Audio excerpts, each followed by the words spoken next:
CSR provides an opportunity to at least start with contributing financially to a cause. And a company which is very dear to me, which I have also covered in Win-Win Corporations, is Larsen & Toubro. Around the turn of the millennium, India had a requirement of 3 crore skilled workers. But there wasn't any training facility available for them. 3 crore skilled workers, but no training facility. So Larsen & Toubro envisaged that there will be an opportunity to train +8, +10, +12 passed out kids from smaller towns and villages in order to provide them opportunities through these skills so that they can take up to profitable livelihood and also be a part of the skilled workforce required in India in the construction industry. They started what was called the Construction and Skills Training Institute. And over the next 20 years, they have expanded to several parts of Andhra Pradesh and Telangana, and today almost 5 lakh technicians, workmen have been trained through their project. Now, why am I talking about this? Because it's very easy to do checkbook charity. I have to spend 50 crores, I'll give it to the Prime Minister's Relief Fund, or I'll give it to a trust which is doing some work for women, for children, for the destitutes. The right kind of CSR, even from a branding perspective, will be that which is aligned to your core competence. A pharma industry working in the healthcare space, a construction industry contributing to skill development, a knowledge company contributing to education resonates extremely well with the brand which they are representing. And the stakeholders and the beneficiaries are able to relate to the company and the work that they are doing. So by doing this, L&T not only leveraged on their core competence of construction training, but they also created skilled workforce in their industry which could directly, indirectly benefit them.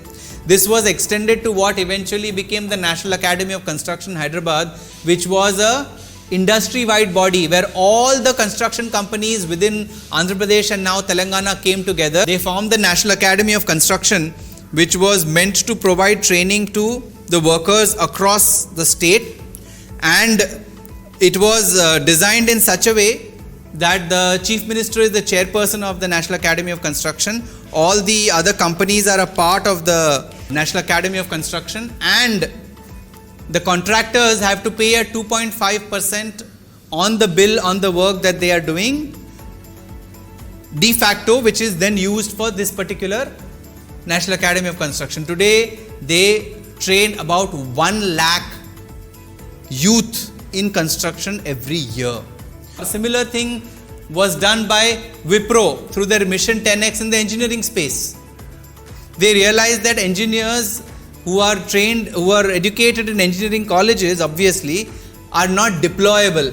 They can be employable, but they are not deployable. So what happens after you finish your engineering? Typically, you are undergoing some kind of training for 6 months, which means that your 4 years of education is of no use. You have to be trained for 6 more months to become deployable. So how can the deployability be moved to the engineering colleges itself so that the engineering program that they are going through becomes more meaningful and gives them some real training, right? So they engage with IITs, they engage with universities overseas, including Cambridge, and they came up with this Mission 10X program, reached out to almost 24,300 engineering colleges across India, and the whole objective was, they called it Mission 10X, to increase the deployability of the engineering graduates 10X. Because if nearly 90% of the people are not deployable, which means 10X means 1/10 of that. So it comes down to just about 10% not being deployable, 90% do get deployed. So that is another way. Again, this is a CSR project, but it's a win-win. Wipro is using its expertise in the IT space. The engineers may or may not join Wipro, but the industry benefits. The academic institutions benefit because the teachers are having the training, the infrastructure is being provided. Microsoft did that in US through a program called Working Connections, and Wipro was inspired by their particular project. Another example is Google Internet Sathi. What is Google's expertise? Internet access, search engines.